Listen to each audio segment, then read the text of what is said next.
Hello friends, जय हिंद। आज हम लोग आने वाले रीट एग्ज़ाम के लिए जो हमारी सीडीपी की 2000 प्रश्नों की सीरीज चल रही है तो इसका पार्ट 10 कंप्लीट करेंगे, जिसमें से हम लोग 30 मोस्ट इंपॉर्टेंट क्वेश्चन पढ़ेंगे। और ये सारे वही क्वेश्चन हैं जो पिछले वर्षों में किसी न किसी एग्ज़ाम में पूछे गए हैं और आने वाले रीट एग्ज़ाम के लिए बेहद इंपॉर्टेंट है। तो चलिए देखते हैं, यहाँ पे क्वेश्चन दिया गया है। अब यहाँ पे हमारा क्वेश्चन है, जीव में विकास तथा वर्धन का पूरा होना परिपक्वता कहलाता है। यह कथन किसके द्वारा दिया गया था? जीव में विकास तथा वर्धन का पूरा होना परिपक्वता कहलाता है। यह कथन दिया गया था शॉर्टेन के द्वारा। किसके द्वारा? शॉर्टेन के द्वारा। अगला क्वेश्चन है, ने बालक के प्राकृतिक विकास पर प्रभाव पर बल दिया था। किसने दिया था? मॉन्टेसरी ने। किसने दिया था? मॉन्टेसरी ने बालक के प्राकृतिक विकास पर प्रभाव पर बल दिया था। नेक्स्ट क्वेश्चन यहाँ पे दिया गया है, पियाजे के अनुसार 4 से 8 माह में कौन सा संज्ञानात्मक विकास होता है? तो इसका आंसर हो जाएगा हाथ मुंह संबंधन। हाथ मुंह संबंधन। उसके बाद क्वेश्चन हमारा है, बाल अध्ययन के पिता किसे कहा जाता है, या फिर बाल मनोविज्ञान का जनक किसे कहा जाता है? तो स्टैनले हॉल को। किसको कहते हैं? स्टैनले हॉल को। और किस देश के मनोवैज्ञानिक थे? अमेरिका के। अमेरिका के मनोवैज्ञानिक थे।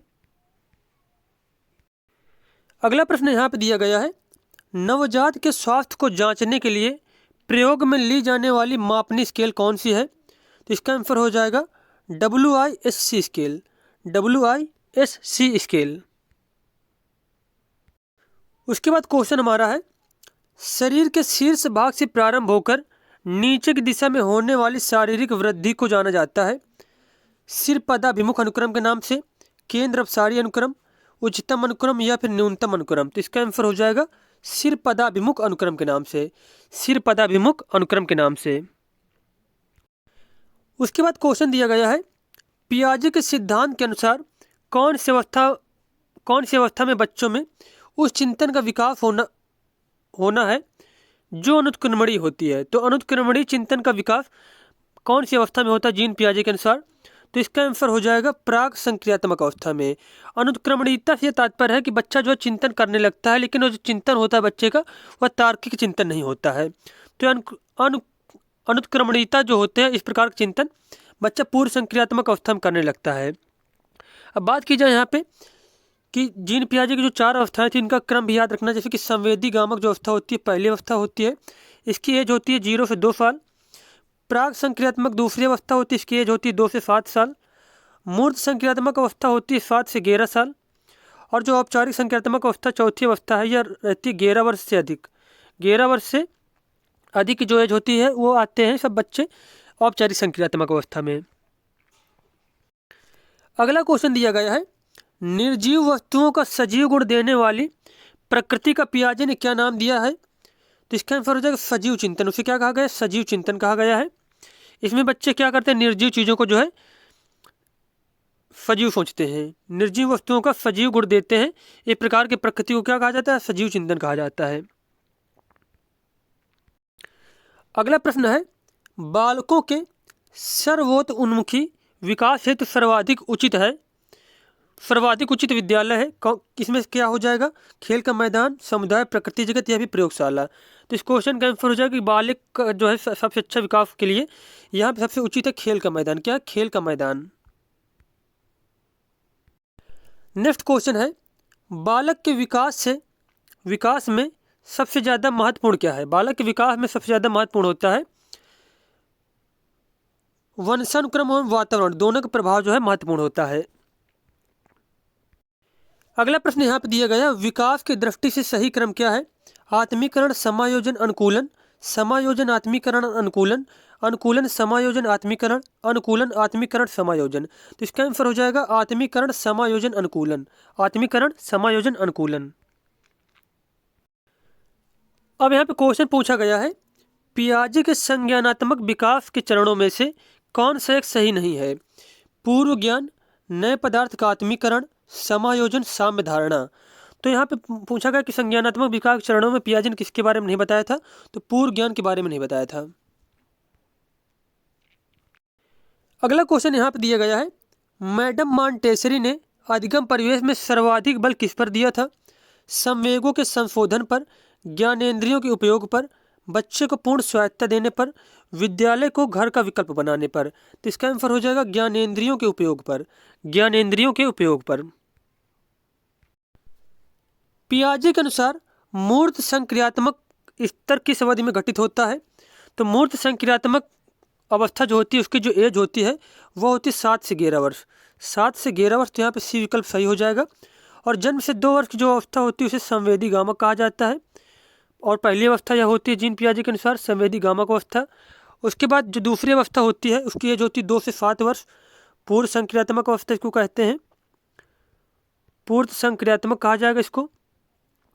और तीसरी हमारी हो गई मूर्त संक्रियात्मक जिसकी एज होती है 7 से 11। और चौथी होती है 11 से 15 वर्ष या फिर 11 वर्ष से अधिक का जो बच्चा होता है उसे अमूर्त संक्रियात्मक के अंतर्गत रखा जाता है, अमूर्त संक्रियात्मक।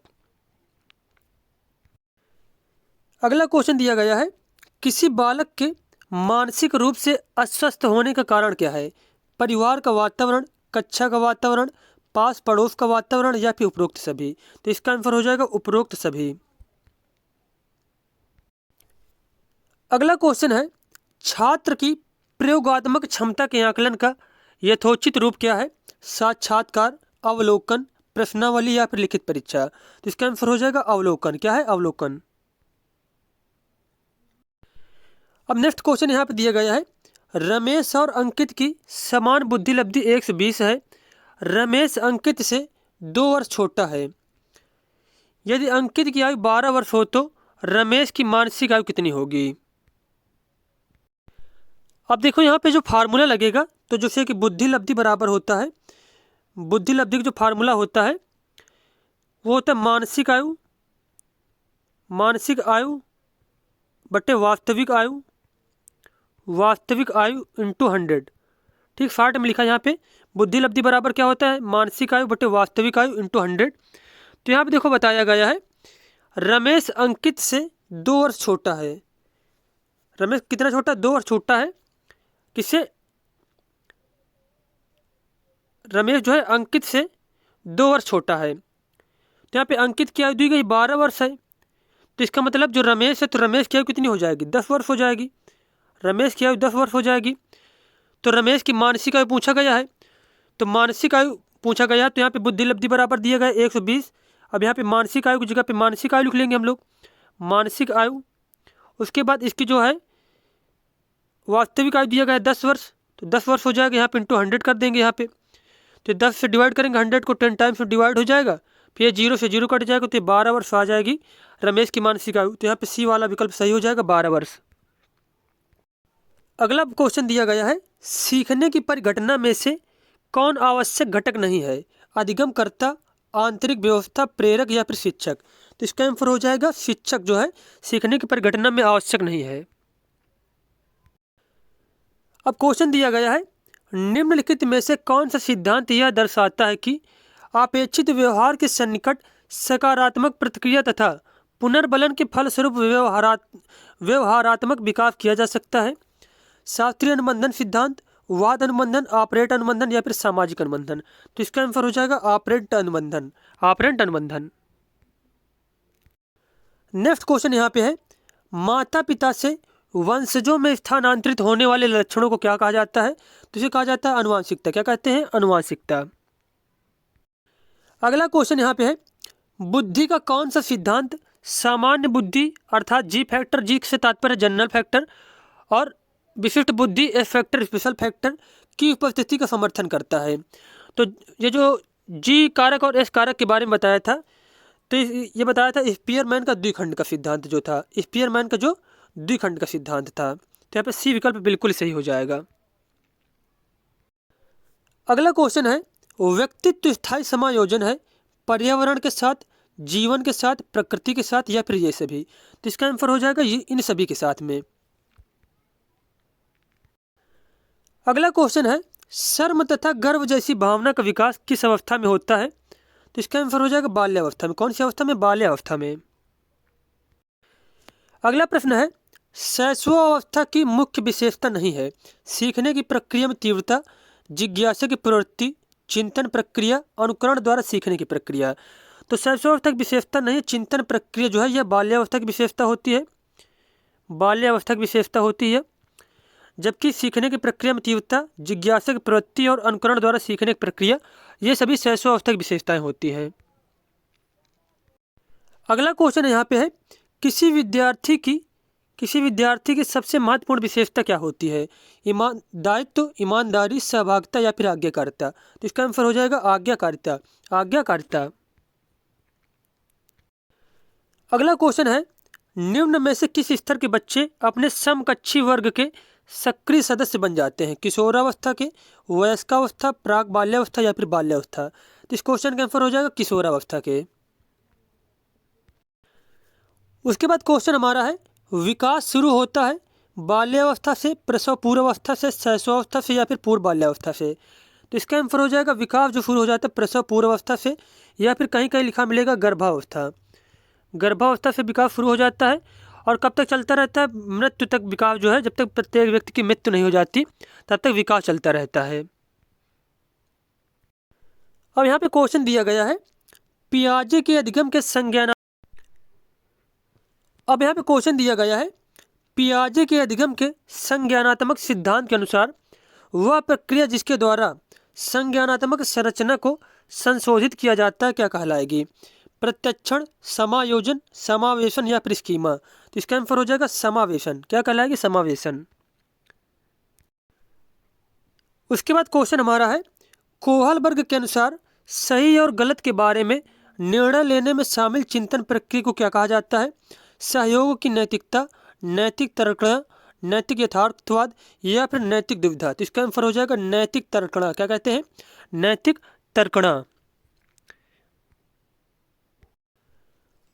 उसके बाद हमारा लास्ट क्वेश्चन ये है 300 नंबर, शिक्षक को यह सलाह दी जाती है कि वे अपने शिक्षार्थियों को सामूहिक गतिविधियों में शामिल करें क्योंकि सीखने को सुगम बनाने के अतिरिक्त ये में भी सहायता करती है। तो इसका आंसर हो जाएगा, ये सीखने को सुगम बनाने के अलावा किस पे सहायता करती हैं? तो सामाजिकरण भी यह सहायता करती हैं।